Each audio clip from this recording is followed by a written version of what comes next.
The subculture of sneaker collecting has engulfed the students of Germantown High School, gaining exclusive attention among their student body and the title Sneakerhead. Sneakerhead is someone that has a love for shoes, and they go around collecting them, attending conventions, and having a collection that they can show off to the world.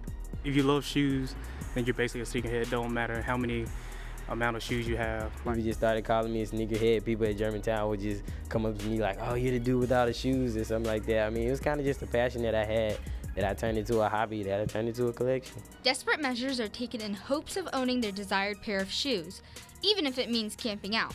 We asked self-proclaimed sneakerheads what compels them to spend so much money and time on a pair of shoes. They're releasing the new LeBron shoes, the LeBrons and the Kevin Durant's and the Kobe's, and I wanted all three. So I camped outside the store from, morning till midnight when they opened, and I went and got all three pairs of shoes that night. So we was out there on Black Friday waiting at City Gear for like 12 to 6 in like the cold. It was like 30 degrees. I probably camped out at least 9 to 10 times.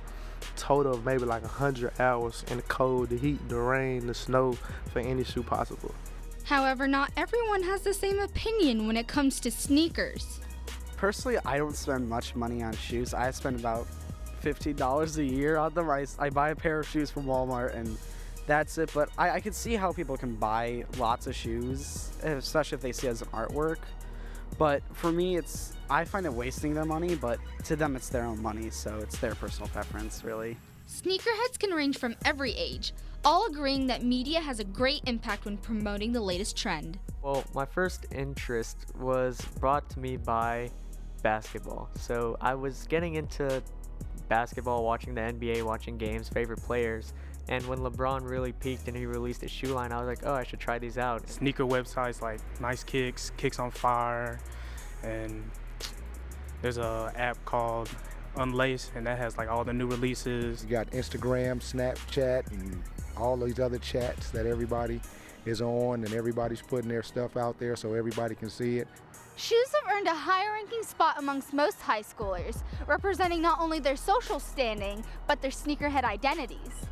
You don't have to have a whole bunch of Jordans. You don't have to have a whole bunch of Nikes. You don't have to have this huge collection. You can have one pair of shoes that you got on Walmart, but if you take the time to study the history, the culture, the technologies, and all the things that people actually put into sneakers, then in my opinion, you're a sneakerhead. Reporting for Wake Up Germantown, I'm Linda Rosani.